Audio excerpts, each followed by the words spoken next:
Bonjour et bienvenue sur le podcast de Kimamori qui vous propose de découvrir ou redécouvrir les œuvres littéraires d'hier et d'aujourd'hui, leurs auteurs et leurs traducteurs, par le texte et dans l'oralité.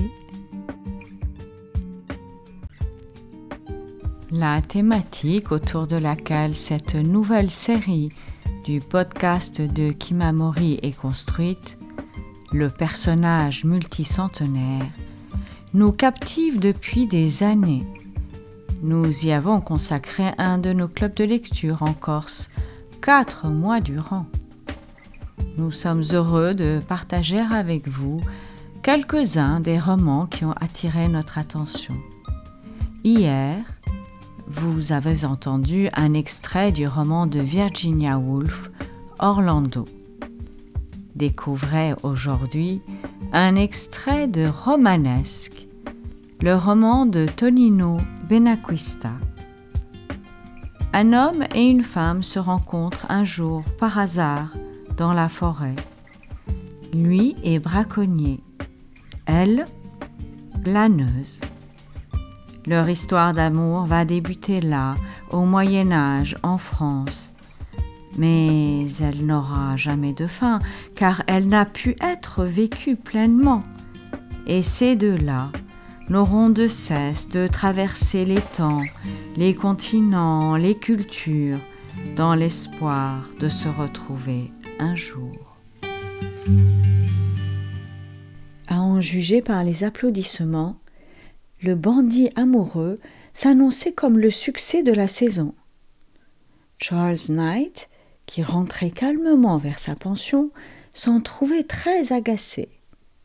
Reconnaître le talent d'un confrère, nécessairement un concurrent, remettait en question le sien. C'était à lui, Charles Knight, de rappeler au public de Londres qu'il était le plus exigeant du monde. À lui de faire oublier ce vaudeville aux mœurs compassées, aux vers ennuyeux, aux rebondissements attendus. À lui d'imposer ses nobles intrigues et son verbe délicat. À lui de repousser les limites de la dramaturgie, de décrire des sentiments inconnus, de susciter des émotions nouvelles. À lui de s'inspirer du monde, pour qu'un jour le monde s'inspire de son œuvre. Hélas, il était loin du compte. Cette année-là, les muses l'avaient toutes délaissé pour en visiter d'autres, et le feu que sa plume avait connu s'était éteint. Au bravo avaient succédé de sourds quolibets dans le hall des théâtres. Knight à sec? Dans le regard du directeur du Pearl, il avait lu une perverse aménité. « Mon ami, je vous garde une place pour septembre. Dites-moi de quelle année ?» Jusqu'à sa logeuse, rosse et inculte, qui s'étonnait de ne plus trouver son nom dans le Daily Post, craignant ainsi pour ses prochains termes. Qui saura décrire l'odieuse solitude de l'auteur dramatique, sinon l'auteur lui-même, se disait-il en traversant le quartier de Mayfair, à l'heure où les tavernes se débarrassaient des derniers soifards. Il ne se doutait pas que les affres de la création n'étaient rien en comparaison de la calamité qui l'attendait, tapie dans la pénombre d'un coin de rue. Un homme surgit avec la vivacité d'un tire-laine, agrippa Knight par les revers et le fit rouler à terre en lui ordonnant de se taire au risque de sa vie. Cet homme-là avait jadis été un être paisible, incapable de violence. S'il avait préféré le braconnage à la chasse, c'était pour laisser le sort décider de la mort de ses proies et non son geste meurtrier. Pourtant, cet homme-là était prêt à casser la tête de Charles Knight si celui-ci persistait à ne pas révéler d'où il tenait l'argument de sa pièce. L'auteur, effrayé par une brutalité bien plus prosaïque que celle dont il accablait ses personnages, cru avoir affaire à un détrousseur, comme Londres en regorgeait. Sa peur vira à l'épouvante quand il reconnut le forcené du Pearl. 2 shillings ne lui suffiraient pas à s'en débarrasser. Il admit avoir fait passer Les mariés malgré eux pour une œuvre de pure fiction, une élégie inspirée de ses réflexions sur les destins contrariés. En fait, il s'était contenté de mettre en scène l'étonnant récit rapporté par son propre frère, Lewis Knight, employé à la Compagnie britannique des Indes orientales, au retour d'une de ses missions. À l'occasion d'une halte en Chine, au comptoir de Guangzhou, pour y charger un plein navire de thé, son frère avait séjourné chez le récoltant qui détenait à lui seul un territoire grand comme l'Angleterre, uniquement consacré à la culture de l'or vert. À la façon d'un Cicéron du bout du monde, le marchand conviait ses clients à la visite de ses terres afin de contribuer à sa réputation à travers les continents. Lewis Knight avait accepté, et à des fins toutes personnelles, dépêché par son administration, il avait pour objectif de réunir toutes les informations nécessaires à la culture du thé afin d'en faire pousser sur le sol anglais, car toutes les tentatives depuis plus de 20 ans avaient échoué. Dès lors, il avait posé 1000 questions à son hôte, pour qu'il livre ses secrets de fabrication. Il s'était renseigné sur les variétés capables de subsister en Europe. Il avait assisté aux cueillettes, y prenant part lui-même, à la grande surprise des paysans, flattés qu'on reconnaisse leur savoir-faire.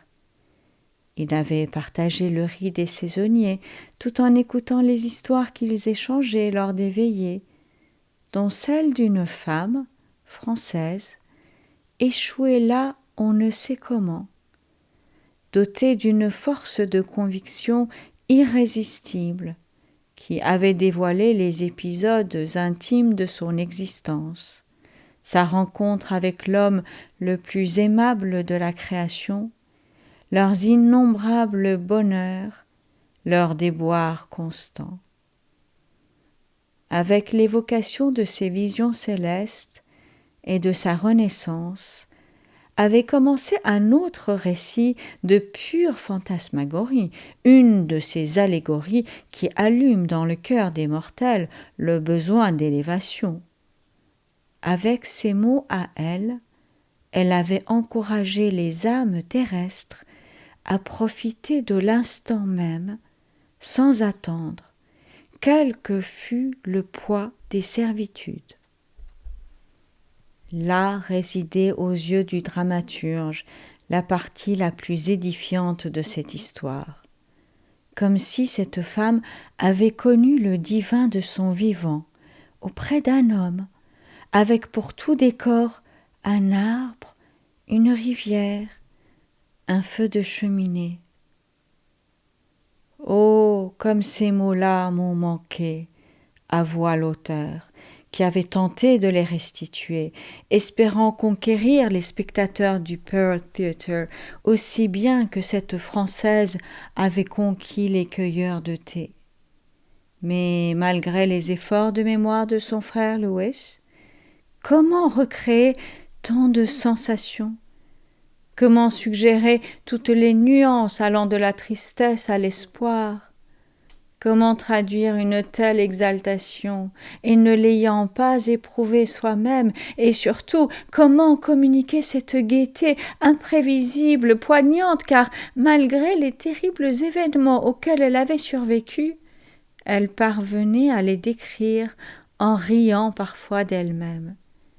Légèreté dont seuls sont capables ceux qui ont payé de leur personne le prix de leur témoignage. Charles Knight pleurait maintenant devant cet intrus qui avait cessé toute forme de menace. Cette ombre-là lui rappelait, malgré le succès des mariés malgré eux, qu'il avait failli à sa tâche.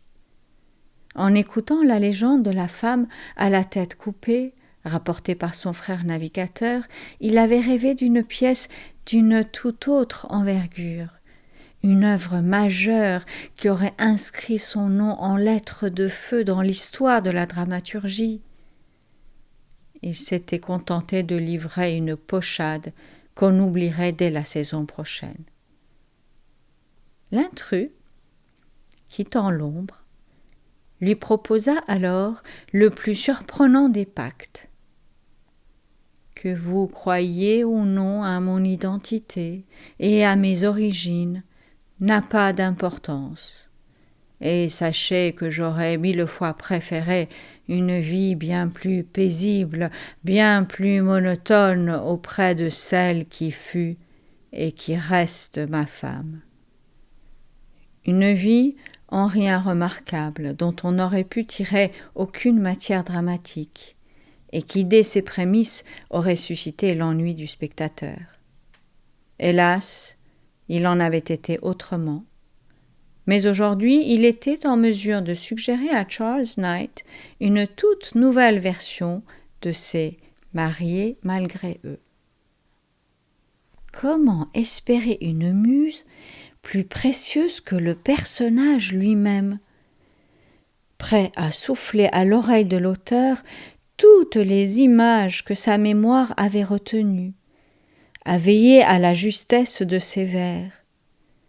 Il se tiendrait derrière son épaule, posant un œil bienveillant sur ses lignes à mesure qu'il en noircirait les pages, en revivant par la pensée sa passion pour une femme.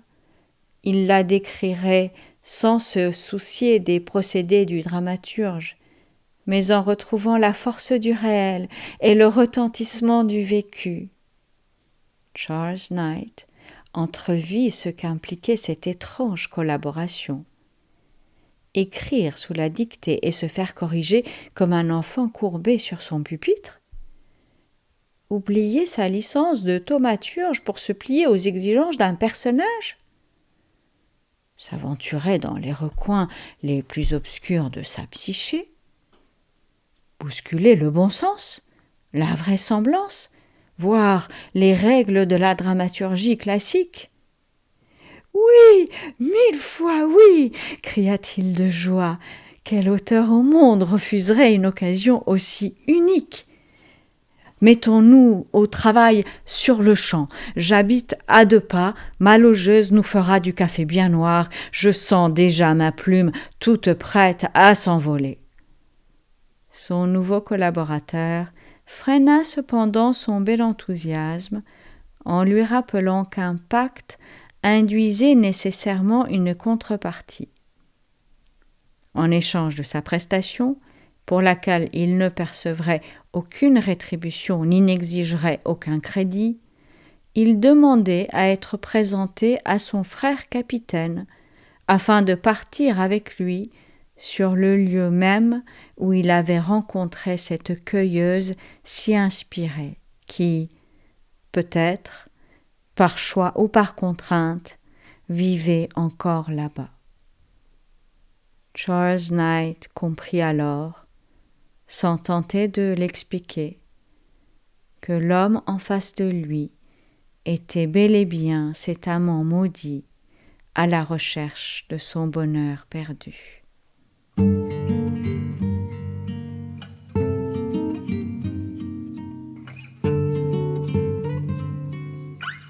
Vous venez d'entendre un extrait du roman de Tonino Benacquista, Romanesque, disponible chez Gallimard et en version poche chez Folio.